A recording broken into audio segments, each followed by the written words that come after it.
بسم الله الرحمن الرحيم. الحمد لله الذي أنزل على عبده الكتاب ولم يجعل له عوجا قيما لينذر بأسا شديدا من لدنه ويبشر المؤمنين الذين يعملون الصالحات أن لهم أجرا حسنا ماكثين فيه أبدا وينذر الذين قالوا اتخذ الله ولدا ما لهم به من علم ولا لآبائهم كبرت كلمة تخرج من أفواههم إن يقولون إلا كذبا فلعلك باخع نفسك على آثارهم إن لم يؤمنوا بهذا الحديث أسفا إنا جعلنا ما على الأرض زينة لها لنبلوهم أيهم أحسن عملا وإنا لجاعلون ما عليها صعيدا جرزا أم حسبت أن أصحاب الكهف والرقيم كانوا من آياتنا عجبا إذ أوى الفتية إلى الكهف فقالوا ربنا آتنا من لدنك رحمة وهيئ لنا من أمرنا رشدا فضربنا على آذانهم في الكهف سنين عددا ثم بعثناهم لنعلم أي الحزبين أحصى لما لبثوا أمدا نحن نقص عليك نبأهم بالحق إنهم فتية آمنوا بربهم وزدناهم هدى وربطنا على قلوبهم إذ قاموا فقالوا ربنا رب السماوات والأرض لن ندعو من دونه إلها لقد قلنا إذا شططا هؤلاء قوم اتخذوا من دونه آلهة لولا يأتون عليهم بسلطان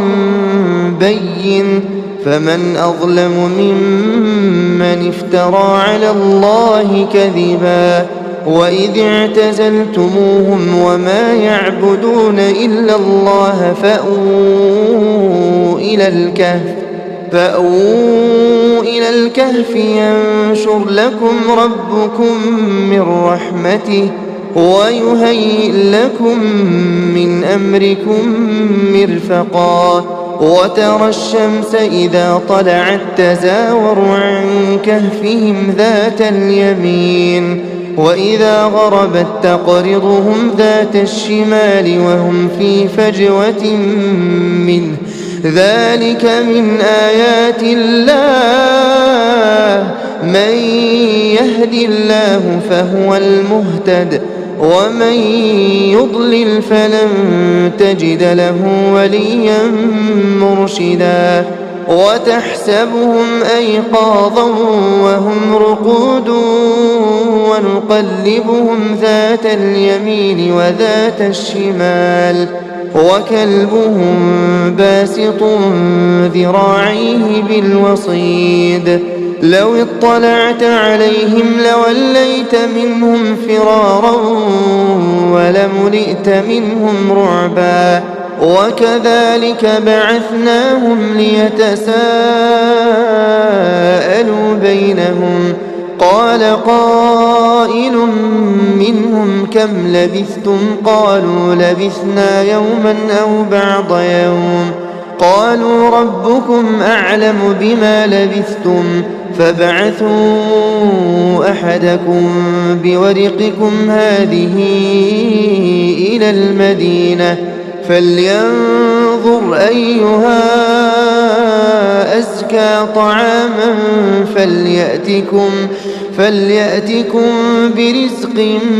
منه وليتلطف ولا يشعرن بكم أحدا إنهم إن يظهروا عليكم يرجموكم أو يعيدوكم في ملتهم ولن تفلحوا إذا أبدا وكذلك أعثرنا عليهم ليعلموا أن وعد الله حق وأن الساعة لا ريب فيها إذ يتنازعون بينهم أمرهم فقالوا ابنوا عليهم بنيانا ربهم أعلم بهم قال الذين غلبوا على أمرهم لنتخذن عليهم مسجدا سيقولون ثلاثة رابعهم كلبهم ويقولون خمسة سادسهم كلبهم رجما بالغيب ويقولون سبعة وثامنهم كلبهم قل ربي أعلم بعدتهم ما يعلمهم إلا قليل فلا تمار فيهم إلا مراء ظاهرا ولا تستفت فيهم منهم أحدا ولا تقولن لشيء إني فاعل ذلك غدا إلا أن يشاء الله واذكر ربك إذا نسيت وقل عسى أن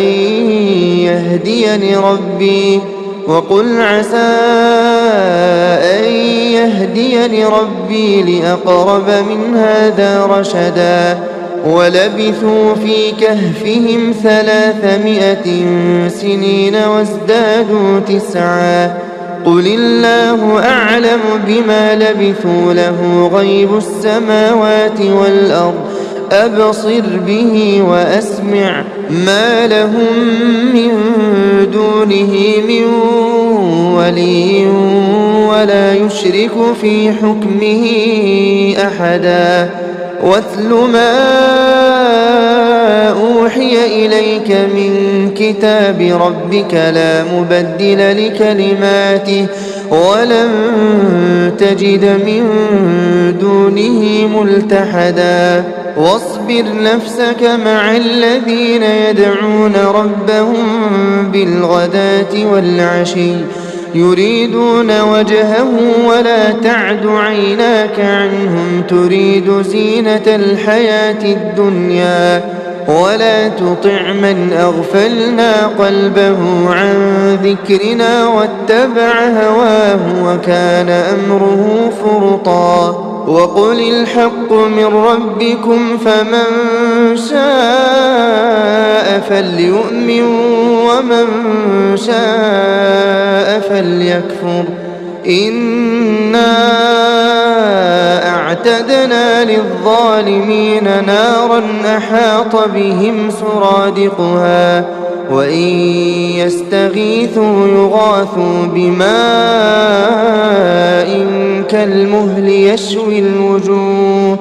بئس الشراب وساءت مرتفقا إن الذين آمنوا وعملوا الصالحات إنا لا نضيع أجر من أحسن عملا أولئك لهم جنات عدن تجري من تحتهم الأنهار يحلون فيها من أساور من ذهب ويلبسون ثيابا خضرا من سندس واستبرق متكئين فيها على الأرائك نعم الثواب وحسنت مرتفقا واضرب لهم مثل الرجلين جعلنا لأحدهما جنتين من أعناب وحففناهما بنخل وجعلنا بينهما زرعا كلتا الجنتين آتت أكلها ولم تظلم منه شيئا وفجرنا خلالهما نهرا وكان له ثمر فقال لصاحبه وهو يحاوره أنا أكثر منك مالا وأعز نفرا ودخل جنته وهو ظالم لنفسه قال ما أظن أن تبيد هذه أبدا وما أظن الساعة قائمة ولئن رددت إلى ربي لأجدن خيرا منها منقلبا قال له صاحبه وهو يحاوره أكفرت بالذي خلقك من تراب ثم من نطفة ثم سواك رجلا لكن هو الله ربي ولا أشرك بربي أحدا ولولا إذ دخلت جنتك قلت ما شاء الله لا قوة إلا بالله إن ترني أنا أقل منك مالا وولدا فعسى ربي أن يؤتيني خيرا من جنتك ويرسل عليها حسبانا من السماء فتصبح صعيدا زلقا أو يصبح ماؤها غورا فلن تستطيع له طلبا وأحيط بثمره فأصبح يقلب كفيه على ما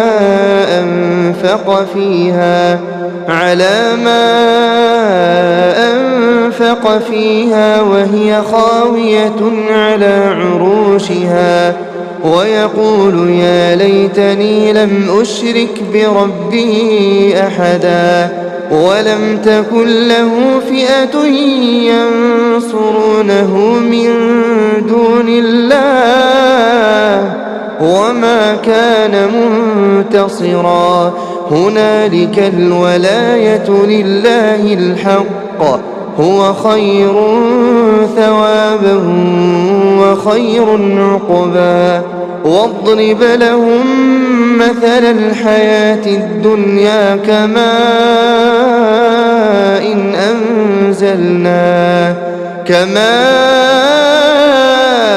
إن أنزلناه من السماء فاختلط به نبات الأرض فأصبح هشيما تذروه الرياح وكان الله على كل شيء مقتدرا المال والبنون زينة الحياة الدنيا والباقيات الصالحات خير عند ربك ثوابا وخير أملا ويوم نسير الجبال وترى الأرض بارزة وحشرناهم فلم نغادر منهم أحدا وعرضوا على ربك صفا لقد جئتمونا كما خلقناكم أول مرة بل زعمتم أن لن نجعل لكم موعدا ووضع الكتاب فترى المجرمين مشفقين مما فيه ويقولون يا ويلتنا ما لهذا الكتاب لا يغادر صغيرة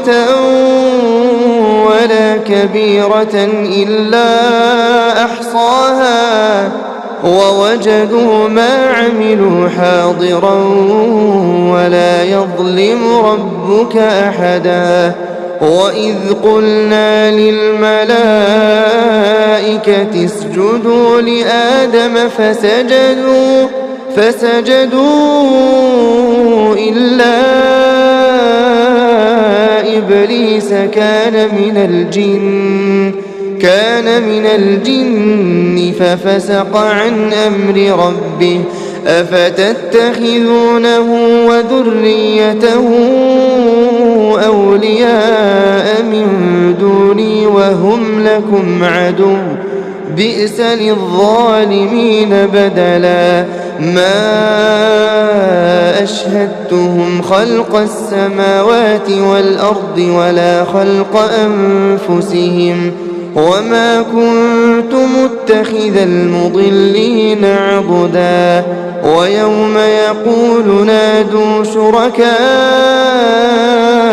الذين زعمتم فدعوهم فلم يستجيبوا لهم وجعلنا بينهم موبقا ورأى المجرمون النار فظنوا أنهم مواقعوها ولم يجدوا عنها مصرفا ولقد صرفنا في هذا القرآن للناس من كل مثل وكان الإنسان أكثر شيء جدلا وما منع الناس أن يؤمنوا إذ جاءهم الهدى ويستغفروا ربهم إلا أن تأتيهم سنة الأولين أو يأتيهم العذاب قبلا وما نرسل المرسلين إلا مبشرين ومنذرين ويجادل الذين كفروا بالباطل ليدحضوا به الحق واتخذوا آياتي وما أنذروا هزوا ومن أظلم ممن ذكر بآيات ربه فأعرض عنها ونسي ما قدمت يداه إنا جعلنا على قلوبهم أكنة أن يفقهوه وفي آذانهم وقرا وإن تدعهم إلى الهدى فلن يهتدوا إذا أبدا وربك الغفور ذو الرحمة لو يؤاخذهم بما كسبوا لعجل لهم العذاب بل لهم موعد لن يجدوا من دونه موئلا وتلك القرى أهلكناهم لما ظلموا وجعلنا لمهلكهم موعدا وإذ قال موسى لفتاه لا أبرح حتى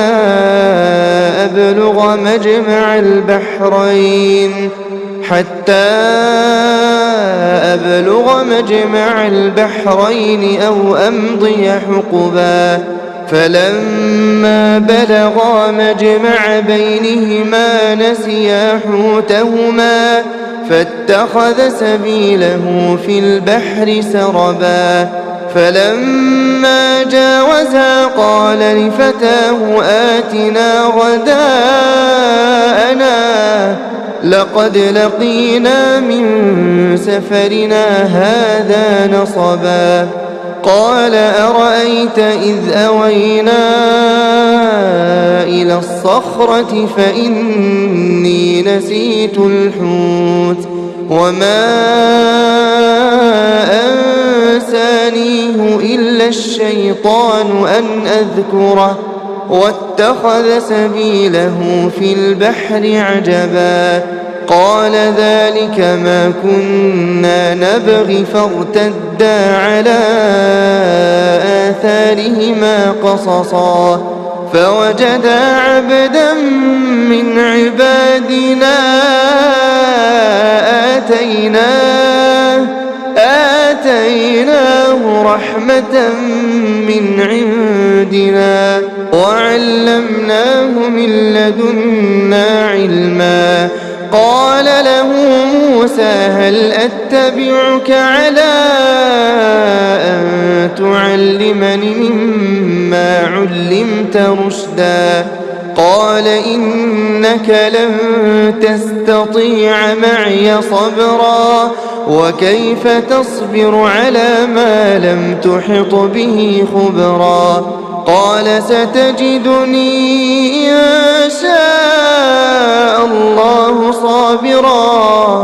إن شاء الله صابرا ولا أعصي لك أمرا قال فإن اتبعتني فلا تسألني عن شيء حتى أحدث لك منه ذكرا فانطلقا حتى إذا ركبا في السفينة خرقها قال أخرقتها لتغرق أهلها لقد جئت شيئا إمرا قال ألم أقل إنك لن تستطيع معي صبرا قال لا تؤاخذني بما نسيت ولا ترهقني من أمري عسرا فانطلقا حتى إذا لقيا غلاما فقتله قال أقتلت نفسا زكية بغير نفس لقد جئت شيئا نكرا قال ألم أقل لك إنك لن تستطيع معي صبرا قال إن سألتك عن شيء بعدها فلا تصاحبني قد بلغت من لدني عذرا فانطلقا حتى إذا أتيا أهل قرية استطعما أهلها فأبوا أن يضيفوهما فوجدا فيها جدارا يريد أن ينقض فأقامه قال لو شئت لاتخذت عليه أجرا قال هذا فراق بيني وبينك سأنبئك بتأويل ما لم تستطع عليه صبرا أما السفينة فكانت لمساكين يعملون في البحر فأردت أن أعيبها وكان وراءهم ملك يأخذ كل سفينة غصبا وأما الغلام فكان أبواه مؤمنين فخشينا أن يرهقهما طغيانا وكفرا فأردنا أن يبدلهما ربهما خيرا منه زكاة وأقرب رحما وأما الجدار فكان لغلامين يتيمين في المدينة وكان تحته كنز لهما وكان أبوهما صالحا فأراد ربك أن يبلغا أشدهما ويستخرجا كنزهما رحمة من ربك وما فعلته عن أمري ذلك تأويل ما لم تسطع عليه صبرا ويسألونك عن ذي القرنين قل سأتلو عليكم منه ذكرا إنا مكنا له في الأرض وآتيناه من كل شيء سببا فأتبع سببا حتى إذا بلغ مغرب الشمس وجدها تغرب في عين حمئة ووجد عندها قوما قلنا يا ذا القرنين إما أن تعذب وإما أن تتخذ فيهم حسنا قال أما من ظلم فسوف نعذبه ثم يرد إلى ربه فيعذبه عذابا نكرا وأما من آمن وعمل صالحا فله جزاء الحسنى وسنقول له من أمرنا يسرا ثم أتبع سببا حتى إذا بلغ مطلع الشمس وجدها تطلع على قوم لم نجعل لهم من دونها سترا كذلك وقد أحطنا بما لديه خبرا ثم أتبع سببا حتى إذا بلغ بين السدين وجد من دونهما قوما لا يكادون يفقهون قولا قالوا يا ذا القرنين إن يأجوج ومأجوج مفسدون في الأرض فهل نجعل لك خرجا على أن تجعل بيننا وبينهم سدا قال ما مكني فيه ربي خير فأعينوني بقوة أجعل بينكم وبينهم ردما آتوني زبر الحديد حتى إذا ساوى بين الصدفين قال انفخوا حتى إذا جعله نارا قال آتوني أفرغ عليه قطرا فما استطاعوا أن يظهروه وما استطاعوا له نقبا قال هذا رحمة من ربي فإذا جاء وعد ربي جعله دكاء وكان وعد ربه حقا وتركنا بعضهم يومئذ يموج في بعض ونفخ في الصور فجمعناهم جمعا وعرضنا جهنم يومئذ للكافرين عرضا الذين كانت أعينهم في غطاء عن ذكري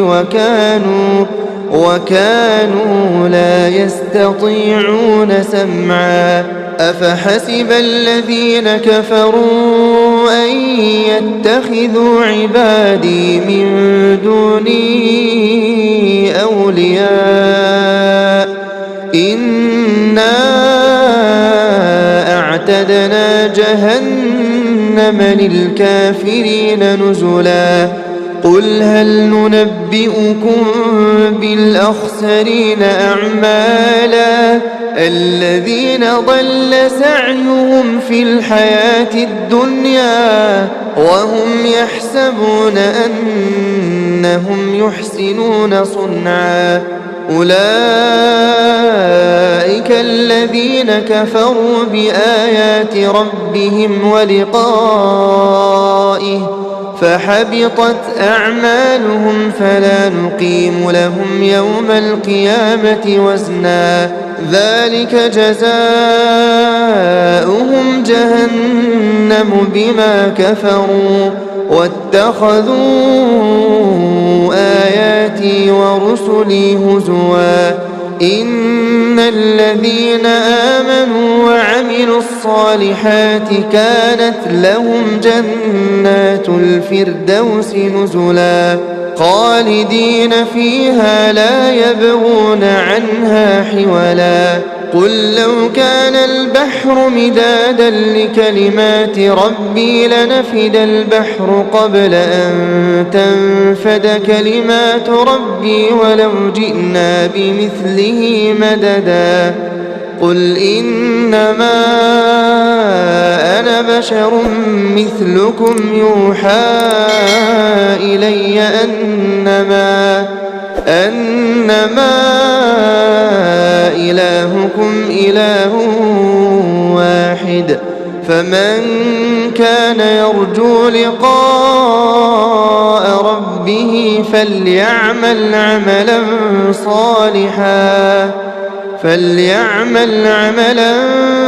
صالحا ولا يشرك بعبادة ربه أحدا.